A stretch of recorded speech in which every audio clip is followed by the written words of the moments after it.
ఆది శంకరాచార్య జయంతి సందర్భంగా వారి వైశిష్ట్యం స్మరించుకుందాం. సదాశివ సమారంభాం శంకరాచార్య మధ్యమాం అస్మదాచార్య పర్యంతాం వందే గురు పరంపరాం. కైలాస వాసుని అవతారంగా భావించబడే శంకరుల కృప వలన మనకు ఈ రోజు హిందూ మతములో స్పష్టత, పారదర్శకత, లోతు, ఐక్యత ఉన్నవని అనుటలో అతిశయోక్తి ఏ మాత్రం లేదు. ఎందరో మహర్షుల, ఋషుల నోట అంతర్యామి వాక్కులుగా పలుకబడిన శక్తి వేదములుగా ప్రకాశిస్తున్నాయి. ఎవరో రచించి, మరెవరో పరిశీలనము, విమర్శ చేసేందుకు అవి పురాణాలు, నవలలు కావు. విశ్వవ్యాప్తుని మనోకమలము నుండి స్వయంగా మహాపురుషుల నోట వెలువడిన సచ్చిదానందములు వేదములు. అంతటి వేదములకు కూడా వక్ర భాష్యము చెప్పి, భారతీయ సమాజంలో విభజన కలిగించి, మూఢ ఛాందస భావాలను ప్రేరేపించి అన్యమతముల వైపు ప్రజలను మళ్లించిన సమయంలో ఆ పరిస్థితిని చక్కదిద్దటానికి శంకరులు కాలడిలో శివగురు శక్తితో ఆర్యాంబ గర్భములో ఉత్తరాయణ పుణ్యకాలమున వైశాఖ శుద్ధ పంచమి నాడు అవతరించారు.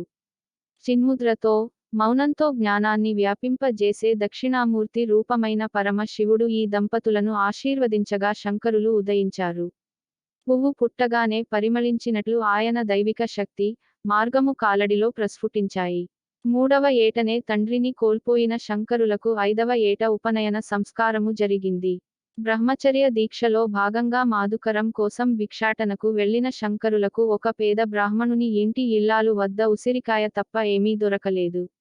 ఆమె దుస్థితికి కరిగిన శంకరులు లక్ష్మీదేవిని కనకధార స్తోత్ర రూపంలో ప్రార్థించగా ఆ తల్లి కరుణించి ఆ ఇంట బంగారు ఉసిరికలు కురిపించి వారి దారిద్ర్యాన్ని పోగొట్టిందిట. దినదిన ప్రవర్తమానమవుతున్న శంకరులకు మహర్షులు వచ్చిన దేశాన్ని ఉద్ధరించాలన్న కర్తవ్యాన్ని గుర్తు చేస్తారు. తల్లి అనుమతితో సన్యాసం స్వీకరించి శంకరులు భారతదేశ యాత్ర మొదలు పెడుతారు.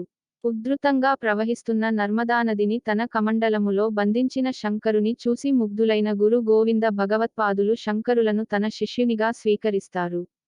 గోవింద భగవత్పాదులు శంకరులకు వేదవేదాంగాలు ఉపదేశిస్తారు. ఆత్మ, పరమాత్మ ఒక్కటే అన్న అద్వైత సిద్ధాంతాన్ని కూడా శంకరులకు బోధిస్తారు. ఆ సందేశాన్ని ప్రపంచానికి చాటమని శంకరులను ఆశీర్వదించి పంపిస్తారు. శంకరులు కాశీకి పయనమవుతారు. అక్కడికి చేరే సమయానికి ఆయనకు చాలా మంది శిష్యులు ఏర్పడుతారు. ఒకసారి ఒక శిష్యుడు నది ఈవలి ఒడ్డున గురువుల వస్త్రములు ఆరవేస్తుండగా శంకరులు అతనిని ఆవలి ఒడ్డు నుండి పిలుస్తారు. గురువుగారి పూర్తి ధ్యాసతో ఆ శిష్యుడు అడుగులు వేస్తూ నదిని దాటుకుంటూ వెళుతాడు. ఆ శిష్యుడు అడుగు వేసిన ప్రతిచోట ఒక పద్మము వెలసి ఆయనను నీట మునగకుండా కాపాడుతుంది. అంతటి మహిమాన్వితమైన గురుకృపను పొందిన ఆ శిష్యుడు పద్మపాదునిగా పేరు పొందాడు. ఒక రోజు శంకరులు గంగానదిలో స్నానం ముగించుకుని శిష్యులతో కలిసి విశ్వనాథుని మందిరానికి వెళుతున్నప్పుడు ఒక నిమ్న జాతికి చెందినవాడు ఎదురు పడతాడు. అప్పటి ఆచారాల ప్రకారం శంకరులు వాడిని తప్పుకో, దారి విడువుము అని అంటాడు. అప్పుడా చండాలుడు నీవు తప్పుకోమంటున్నది ఈ దేహమునా, నా ఆత్మనా అని ప్రశ్నిస్తాడు. అప్పుడు శంకరులు తన అహంకారానికి పశ్చాత్తాపపడి ఆ చండాలుని పరమశివునిగా గ్రహించి ప్రణమిల్లుతాడు. ఆ సందర్భంలో చండాలుని రూపములో ఉన్న శివుడు శంకరుని ఉద్దేశించి వేసిన ప్రశ్నలు మొదటి 2 శ్లోకములు, అటు తర్వాత శంకరుల నోట వెలువడిన శ్లోకాలు మనీషా పంచకంగా పేరొందాయి.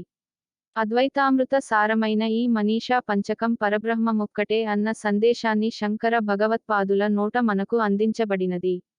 తనలో ఉన్న ఆఖరి దుర్గుణమును ఈ సందర్భముగా శంకరులు దగ్ధము చేసుకునే అవకాశమును ఆ పరమ శివుడు చండాలుని రూపములో కలిగించాడు. బ్రహ్మసూత్రాల కర్త అయిన వ్యాసుల వారి అనుగ్రహంతో వాటి భాష్యాలను అద్వైత సిద్ధాంతంతో పాటు దేశవ్యాప్తంగా ప్రచారం చేయటానికి పయనమవుతారు శంకరులు. దేశాటన చేస్తూ కాంచీపురంలో కామకోటి పీఠం, శృంగేరి శారదా పీఠం వంటి ఎన్నో క్షేత్రాలను స్థాపించారు. ఎన్నో వేల దేవాలయాలను పునరుద్ధరించారు. తిరువైమరుదూరు, తిరుచి, శ్రీశైలము మొదలైన ప్రదేశాలలో ఎన్నో అద్భుతమైన స్తోత్రాల ద్వారా అక్కడి పుణ్యక్షేత్రాలను పునరుత్థానం చేశారు. హఠకేశ్వరం అడవులు శ్రీశైల ప్రాంతంలో ఉన్నాయి. ఇవి కీకారణ్యములు. ఇక్కడ కాపాలికులు నివసించేవారు. కాపాలికులు శ్మశానాలలో ఉంటూ ఆటవిక జంతు మానవ బలుల ద్వారా దేవతలకు ప్రీతి కలిగించేవారు. ఆది శంకరులు ఒకసారి ఇక్కడ తపస్సు చేస్తుండగా ఒక కాపాలికుడు వచ్చి శంకరులను ఆ పరమేశ్వరునికి బలిగా రమ్మని అడిగాడుట. అందుకు శంకరులు సమ్మతించి బలికి సిద్ధమయ్యారు. కాపాలికుడు శంకరుల తల నరుకబోగా విష్ణుమూర్తి నృసింహ రూపంలో ప్రత్యక్షమై కాపాలికుని సంహరించాడు. తల్లి ఆర్యాంబ మరణించినప్పుడు సన్యాసి అయిన తాను ఆమెకు ఉత్తరక్రియలు చేయకూడదని తన కంటి నుండి అగ్నిని సృష్టించి ఆమె చితికి నిప్పు రాజిల్లజేస్తారు. తన అనుపమానమైన శక్తితో మూకాంబిక, కోటచాద్రి, తిరుమల, పురి, ద్వారక మొదలైన క్షేత్రాలను అత్యంత మహిమాన్విత క్షేత్రాలుగా తీర్చిదిద్దుతారు శంకరులు. భక్తి, జ్ఞాన, వైరాగ్యములతో మానసికోత్థానం కోసం, హిందూ మత శాఖల, పీఠాల ఐక్యత కోసం, ఉనికి కోసం అద్వైత సిద్ధాంతాన్ని ప్రచారం చేశారు. ఎందరో పండితులు, విమర్శకులను ఒప్పించి దేశవ్యాప్తంగా పంచాయతన పద్ధతిలో పీఠాలు, మఠాలు, క్షేత్రాలు స్థాపించారు. పామరుల నుండి పండితుల వరకు వారి వారి చేతనావస్థను బట్టి స్తోత్రాలు, ప్రకరణలు, లోతైన ఆధ్యాత్మిక గ్రంథాలు రాసి, ఈనాటి వరకు ఆ జ్ఞాననిధి, ఆధ్యాత్మిక వారసత్వ సంపద నిలిచేలా చేశారు.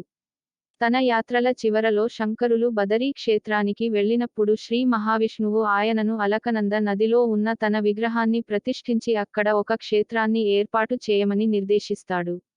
శంకరులు అక్కడ బదరీనారాయణ క్షేత్రాన్ని, జ్యోతిర్మఠాన్ని స్థాపించి ఆ పరమాత్మలో ఐక్యమవుతారు. ఆ శంకరుల కృప వలననే మనకు నేడు అష్టాదశ శక్తి పీఠములు, చార్ ధామ్ మొదలైన పుణ్యక్షేత్రాలు, వాటి వలన మనకు అత్యున్నతమైన హైందవ అద్వైత సిద్ధాంత సారమైన జీవనశైలి, సమాజము భాసిల్లుతున్నాయి. శంకరుల రచనలు. ఆయన చేసిన స్తోత్రాల్లో మనీషా పంచకము, సాధన పంచకము, భజగోవిందము, గోవిందాష్టకము, పాండురంగాష్టకము, శివ సువర్ణమాలా స్తోత్రము, అర్ధనారీశ్వర స్తోత్రము, కాలభైరవాష్టకము, దక్షిణామూర్తి స్తోత్రము, నిర్వాణ షట్కము, అన్నపూర్ణాష్టకము, అచ్యుతాష్టకము, మహిషాసుర మర్దిని స్తోత్రము, త్రిపుర సుందరీ స్తోత్రము, భుజంగాష్టకాలు, భవాన్యష్టకము, దేవీనవరత్నమాలిక, విశ్వనాథాష్టకము, ఉమామహేశ్వర స్తోత్రము. ఇలా ఎన్నో సామాన్య జనులకు జీవన దిశానిర్దేశము చేసే స్తుతులను రచించారు.